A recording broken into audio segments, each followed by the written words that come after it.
live. I'm so sorry that I went back offline. I thought that I wasn't live, but I was live. And so now I think we're back live right now. So let me know. Please make some comments if you see us. It's Ellie and I today. We are having fun. Yeah, come on, Ellie, huh?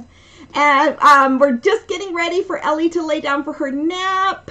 I'm not sure if I'm live or not. Please let me know if I am. I'm so sorry that maybe I've been live this whole time. I have no idea. We don't have no idea, huh, Ellie?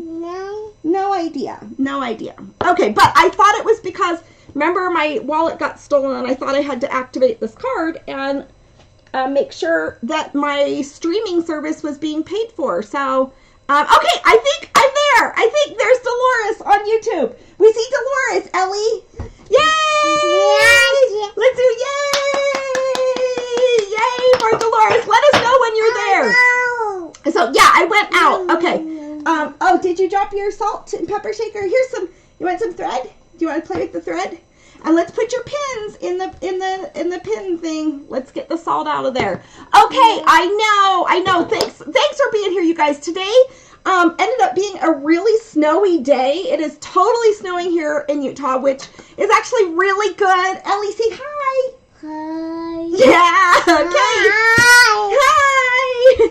So, but it was a very snowy day. So I had actually planned and have all of my patio ready, but I was gonna layer the entire Live Well Live Strong quilt out on the patio. So because the method that I like to use for getting ready to quilt my quilt is I like to put it on a big huge piece of plywood, and I thought it'd be so fun to do that out on the back patio with the birds. And we have a little bird that hatched up in our ceiling fan. I wanted to show you guys all of those things. So my plans got a little bit changed, but we're going to talk about a couple other things today and about how to get your quilts ready for quilting. So I want to just tell you a few things I do in my planning. So first of all is I do make sure that my quilt top is really nicely pressed. What do you guys do to get your quilts ready for quilting? Ellie, what do you do?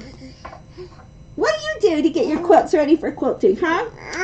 Yeah, what do you do? I don't know what Ellie does. I'm not sure. I don't know where she put the pins.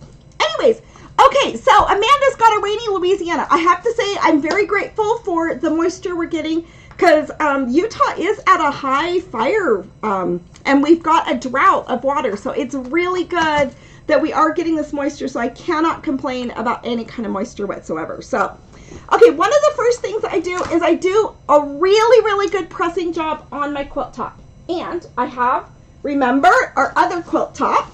And this one, I want to do a video of showing you guys how to get all of your paper pieces out of the back of the, yes, get the safety pins out. That's right, Dolores. So, but we're going to go ahead and pop the paper out of the back of these. So there are things to get some things ready to do before you start doing your long arming. So first of all is I'm going to quilt my quilt. I'm going to pick out what batting I'm going to use. What kind of batting do you guys use that you typically is your go-to batting, and where do you pick up your batting? So let's go ahead and share some of our little tips right there. I typically use a warm and natural batting. Let me see if we've done so much cleaning around here. It's been crazy, but I typically use a warm and natural batting. It's an 80-20. Hi, Linda! I'm so glad. I'm so glad you're here. So I use an 80-20 batting. And I have a monstrous roll of batting that is actually downstairs. And I keep that in my long arm room. And I also have a polyester batting. So, and I usually, my big, huge roll of batting is just the natural shade of batting. So there are some quilts, which I have a quilt on the long arm right now, that is a negative space Live Well Live Strong quilt that's all black and white. And on that one, I actually chose to get some white batting. And we did that same thing for this quilt right over here. Let me show you. So this quilt right here, we actually used a white shade of batting, not as much of the natural color of batting. Oh, no. So Oh, is that not opening? Here, Grandma help you. Grandma help you. Okay, here you go. You can put them in here, okay? Put the pins in here. Those are the fork pins. Yeah, you can take them apart. So, yes. Oh, Elizabeth, you've got a huge roll too, and it's a natural cotton. Yes. So, I usually get that 80-20, so 80% wool and then 20, no, what is it? 80% wool and 20% cotton. And I really like the way that kind of shrinks up. Of course, anything will shrink up, but the polyester, of course, will not, because I love that puckering look. I do not pre-wash my fabrics before I wash them. I just kind of make sure that the fabrics I have are definitely a stable dye lot. Okay, so those are some of the thoughts that I put into my battings. Tell me a little bit more about your warm and natural. So Amanda gets warm and natural 100% cotton. And yes, that's a great option, especially when you live in a warmer climate.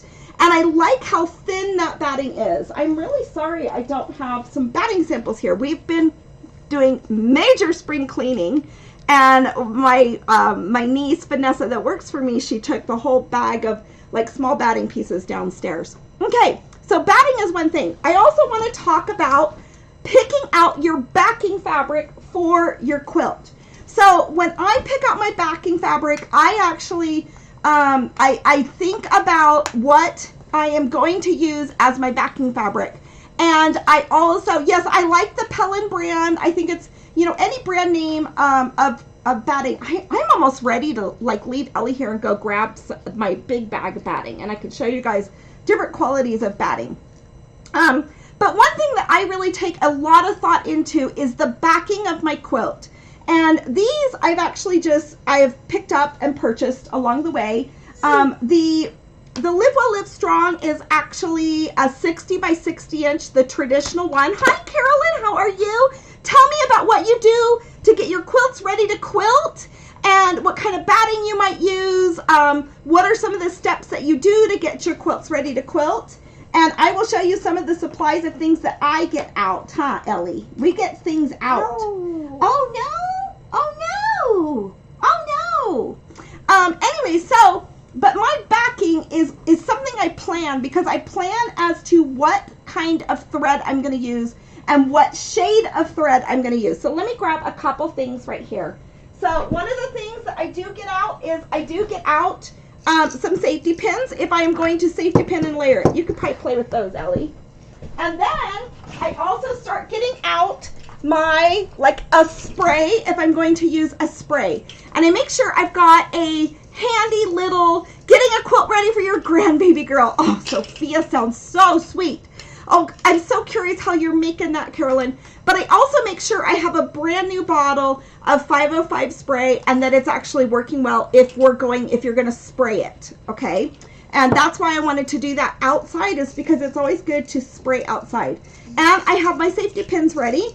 I also get my office supply binder clips. So I get these, they're about an inch wide. Is the dimension on that. And boy, I've bought these, I don't know, maybe 15 years ago or something. I don't even remember, maybe 10. And I always have them on hand. And they always stay in this little container right here. So I'll get these out. And then I also have my piece of plywood that I use. Oh, wow. There goes the safety pins. We'll have to pick those up. The other thing that I get out is behind where I hang everything. I have storage containers back here, and I do want to show you kind of how I set up and do my thing. The other thing that I get out is painter's tape. So oops, it's right. Oh, what a nice girl to clean up. Look at you, clean up, clean up, clean up. Yep, everybody, everywhere. What a nice girl. Thank you, Ellie. So I also get my painter's tape handy. I find the painter tapes works really well. Dolores says I put all my quilts together on a king-size bed. Very smart, Dolores. It is nice to have a space to do that on. And it's also nice to be able to have a space where you know that you don't have to be crunched over on the floor and doing it. And so that's why I use my big piece of plywood. Hi, Mary. It's so good to see you. Say hi again, Ellie. Hi. Yeah, sometimes she goes like this and says hi. So those are some of the things I do to get ready. But one of the biggest things that I absolutely do is I'm very intentional about my backing fabric, okay? So I will go ahead and I will plan what thread I'm going to use on my quilting. So I really study my quilt top, and then I take thread and I actually unravel it. So let me get this gray right here because it's just handy. I will take my thread and I will unravel this a bit, and then I will lay it on the top of my quilt on the colors that I'm wanting to quilt on. And I will kind of debut my thread. And I will decide usually my thread before I buy my backing, because I buy my backing to match the thread color that I'm going to use. So my original Live Well, Live Strong quilt, I actually used a cream, almost a really light shade of yellow on it. And every single ounce that is quilted on this quilt is all with like a yellow thread, okay? And I really liked the way the yellow thread kind of looked and felt on top of the navy blue, on top of the red, the pink, and all of that. So I will then buy a backing that will work well with a yellow thread, okay, if that's what I've decided, or a gray thread. And I will make sure that my backing is friendly to whatever shade it is, because it's very, very difficult. And I don't know of any long armors that are, does anybody know long armors that are willing to do a different thread on the top and bottom? Does anybody know that? Oh. Anyway, so I do try to find a backing that is friendly to that. So I also think another beautiful color that to use on all of this for all over quilting would also be a light aqua shade, even a light gray or whatever. So I have these two backings prepped as something that I can do with this, and I'm going to go ahead and show you that. So Linda says she has two folding 6-foot folding tables that she sets up to work on, and I agree that is a fantastic solution for that. So I will go ahead and show you all that. Now let's see. Carolyn says she loves the 505 spray base, and she used the basting pins too. And I do a little bit of both also, Carolyn. I'm kind of like you. If you have a project that you have basted that is maybe a year old and you haven't been able to, here Ellie, do you want some paper? Do you want to color on the paper or write on this? You're being such a good girl, such a sweetheart. So, but what you can do is if you have a project that you have spray basted and you still haven't quilted it because you're just feeling overwhelmed about your quilting or whatever, you can go ahead and heat up your quilt with the layers, and it will reactivate your spray adhesive, and it will make it feel stickier for you, okay, like everything's being held together. So if you have a quilt that's laying around. Now, when we do this quilt right here, we are actually going to do it on the domestic sewing machine. So that's why I am going to layer and base this. I do have quilts down there in the long arm, but this quilt we are going to do on the domestic sewing machine, and we are going to quilt it in, well, this is really matchsticks quilting. Well, we're going to quilt it in some straight quilting, but we're going to add that gradual, the gradual line in it. Oh, did it fall down? Do you need some help? Do you need some help? Yeah? Okay, here, Grandma help you with some of the pins. There's some pins. Okay, so how Oh, no! Oh, no! Did I not get what you want? What is it? Tell me what you want. Okay, so do you see this quilting on here? I just absolutely love how this looks. And you guys have seen me do this before, but you can see the quilting. We just have straight lines going across. Yeah? What's that? What is it? Tell Grandma. Use your words. Use your words. What fell down? I don't see it. I don't see it. Okay, so we're going to do some straight line quilting with an occasional waved line. Now on this quilt right here, I went ahead and used a white thread. And can you see how lovely that is? And the white thread looked so beautiful on this just aqua batting too. So you can see just how absolutely beautiful that turned out to be. So, and this one was just a basic white thread that I used for the quilting of this one right here. So yeah, I would go ahead and plan what you would like to do and kind of go through all of those different steps. I will come back on Friday, and what we will do, oops, I don't want this to burn her, but I'm going to move that over there. That one's hot, Ellie. Let's not touch that one, okay, sweetheart? Here we go. We can pick up all the pins with this, honey, with the magnet. So you know the magnetic kind of catches all the pins. Yeah, you get the pins with that one. Anyways, so those are some of the things. I want to look at more comments. More comments. So what we are, her pencil is what she wants. Okay, Liz, I actually like the idea of the pencil. Thank you. Versus the pen, because she's kind of getting my, she's writing. Oh, yep, here. Okay, Liz helped us. Look, Ellie, is this what you wanted? The pencil? Is that what you wanted? Liz helped us. She helped Grandma know what to do.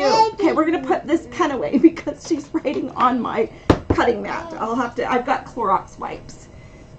So what I want you guys to keep in mind is your backing fabric. I want you guys to get a good press on your quilt top. You need your backing fabric pieced so it fits your quilt top. If you are quilting it yourself, your backing fabric can be about maybe 1 or 2 inches, a little bit wider around your quilt top. So that way the fabric can shift a little bit. So plan on it being just slightly wider. If you are taking your quilt to a long armor, then you want to go ahead and make sure that you've got 4 inches on the left and the right side and the top and the bottoms of your quilt. This size quilt I think is a manageable size. So this is going to work out going really well through the domestic sewing machine.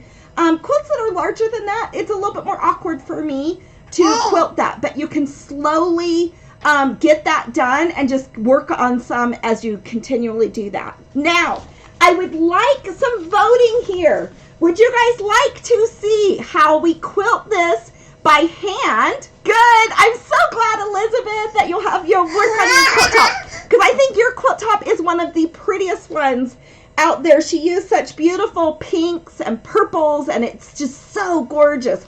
Her Live Well Strong quilt. I haven't seen one quite with those really strong, striking, bright colors, and it was just so stunning. So I want to see, what do you guys vote for how we do the mini Live Well Live Strong, the foundation paper piecing? Do you think we should machine quilt this or experiment with some hand quilting? So just want to get your feedback on some of that and hear what you have. So Victor says hand quilt by hand. Okay, Victor, what hand quilting techniques do you have for the hand quilting? So yes, okay, let's plan on this one, hand quilting. That's kind of what I wanted to do and to introduce that. But please, everybody share their hand quilting tips. So, okay, let's go back over what we've talked about. Let's get our safety pins out for layering our quilt.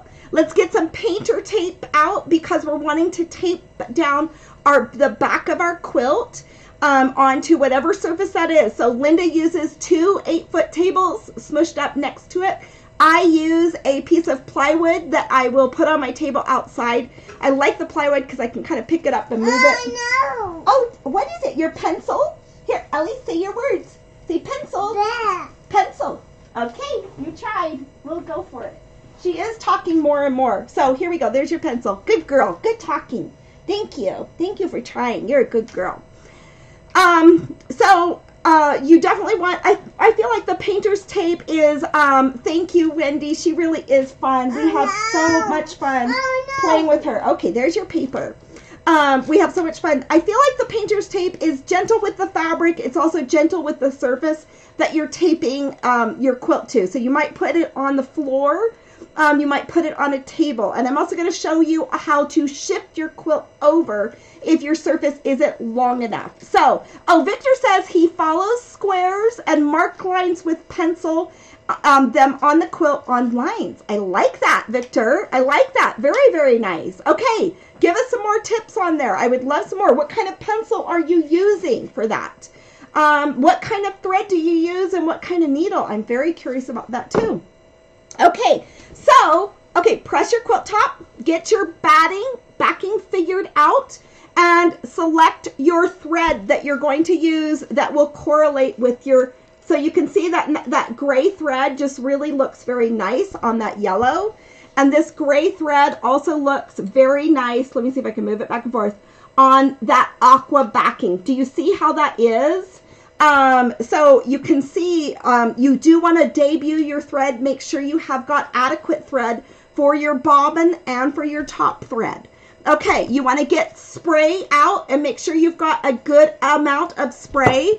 I use this to actually hook my quilt backing on the piece of wood that I'm using. So I just use a 4x8 plywood, but I just use this and I clamp this on and kind of keep things a little bit tight. Of course, I do have to use my tape because not every quilt is 4x8 feet, right? So we still have to tape things down. And then we want to pick out the batting that we're using. So I'm typically an 80-20 girl. It's a thin loft of batting for me. And I use like Hobbs batting is what I purchase as a really huge big one. So let me know what other things you do. We are going to put this out on my patio and I'll share with you the little baby bird. We won't scare the baby bird so it doesn't want to come back. Well, it can't go anywhere right now, but its mama comes and feeds it and it's just so darling. It's up on the top of a ceiling fan on my covered patio. Your pencil? Do you need your pencil? See your birds? Pencil. Good girl. Good girl. Thank you for trying. Okay, Grandma get it for you. Grandma get it for you. Okay, there we go. Okay, let's move you back in. Let's move you back in. And she is ready for her nap. What? What? What? Here. Do you want your pencil? Do you want out? Out? You want to get down? Down? You want to get down? Say down. Oh, good talking, Ellie. Good talking. Are you going to say bye to everybody? Say bye. Say bye. And we're going to get ready for our nappy, which we already have our bottle ready, but she just didn't seem quite ready completely for her nap. Okay, I'll put her down here so she doesn't knock her head, right? Okay, I don't know quite what you want, but you will let me know, right? Okay, so you guys, that's our video for today. That's how Grandma and Grandpa did it and taught you. Okay, so with hand quilting. Mechanical pencils work great. They're finer and they don't leave a dark line. Okay, would you like to move back? Would you like to move back, sweet girl? Okay, Grandma help you. Grandma help you so you're safe. There we go. Okay, so I can't wait to see you guys on Friday at noon. We will get our quilt backing and I'll show you how I layer my quilt onto the plywood that I do. And I will see you guys on Friday at noon. And I don't think Ellie will be here, but Ellie, can you say bye? Bye. Everybody say bye. It's so good to see you guys. Talk to you later. Okay, she's enthusiastic. We'll see you guys later. Love you tons.